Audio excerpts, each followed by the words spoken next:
welcome onto the show Noah Brown, Commanders wide receiver 2, and the gentleman who turned in one of the great plays in team history. 52-yard Hail Mary touchdown pass from Jaden Daniels ended up in Noah's hands in the end zone, and the Commanders were winners at home. They are now 6-2. So, Noah, when you get back to the locker room and you check your phone, how many missed calls, how many text messages were waiting for you? Man, too many to count. Too many to count. My phone was kind of malfunctioning when I got back to it. But it's been crazy. It's been a blessing, and I'm glad we were able to get the dub. I believe it. All right, so let's go back to the play. Terry gets the catch, goes out of bounds, 13 yards. You're at about midfield. I don't think you guys huddled at that point, correct? Correct. So what is said? I mean, does Jaden literally yell the words Hail Mary and you're not worried about the defense hearing it because they already know, or are there actual more words to the play than just Hail Mary?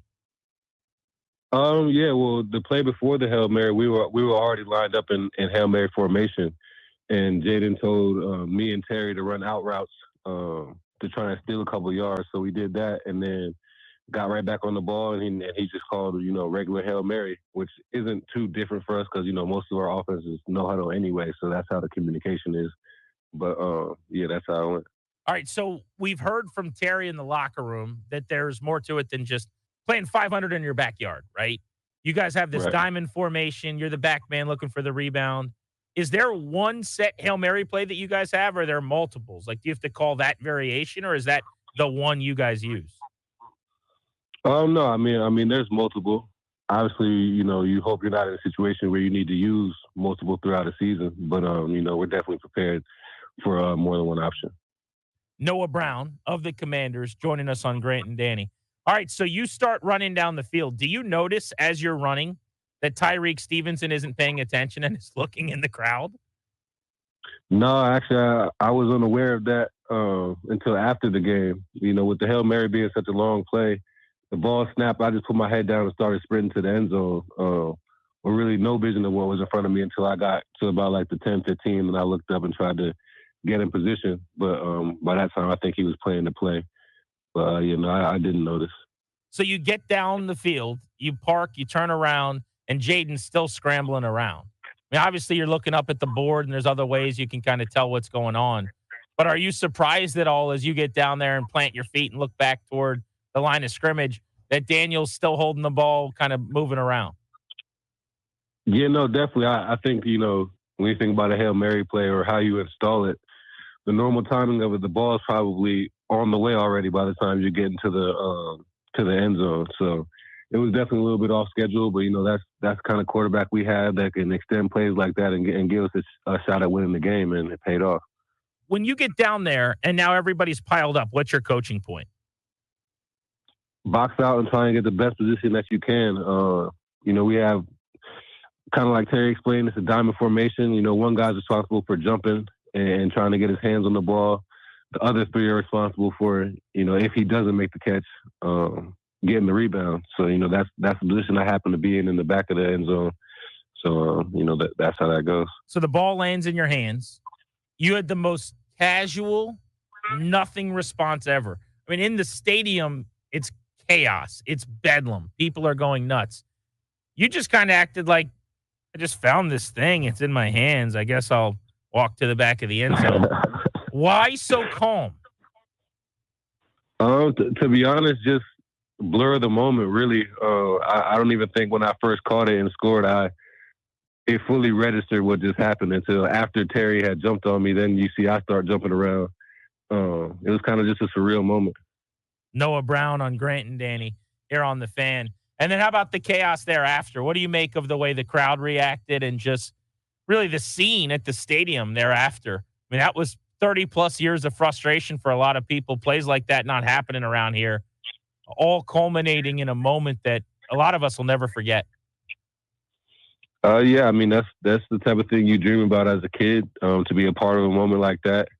It's definitely a blessing that I was able to be a part of it. But, yeah, I mean, that's a feeling.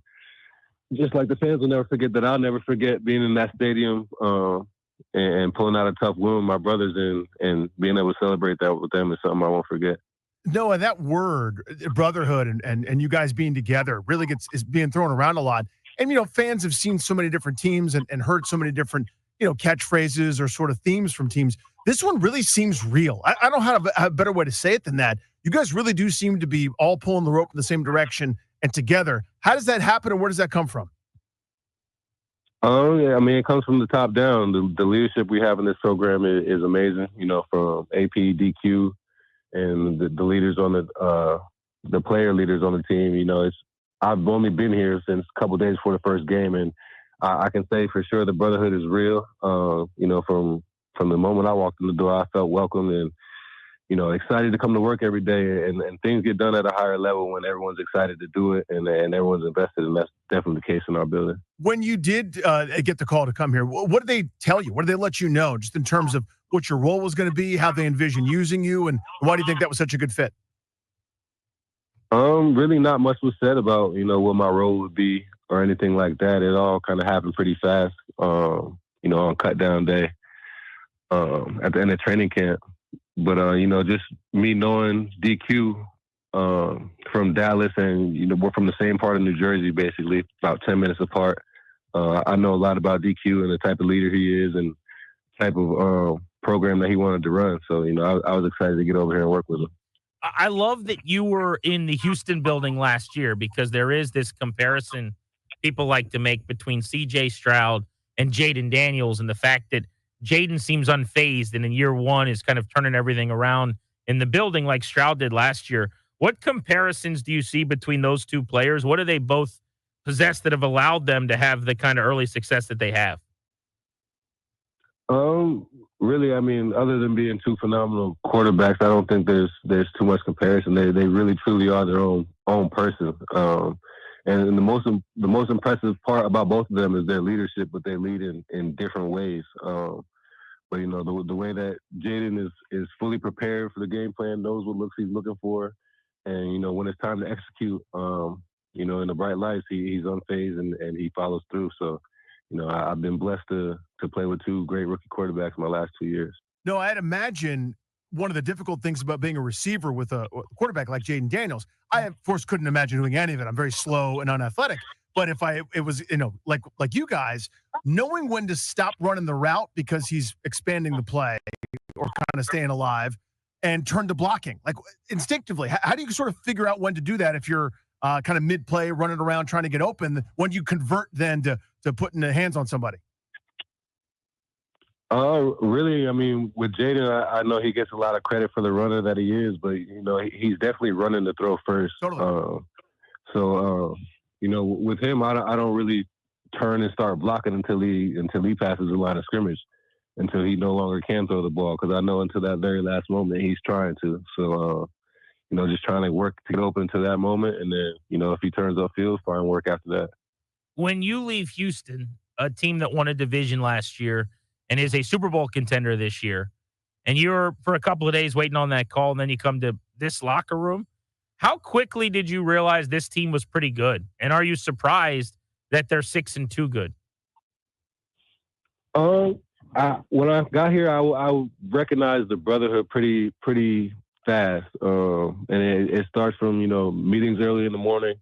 You got coaches 15 minutes before meetings started jumping around, yelling, blasting music, just getting everybody excited about coming to work. And I know what that can do for a program and what that can do for just a day in general.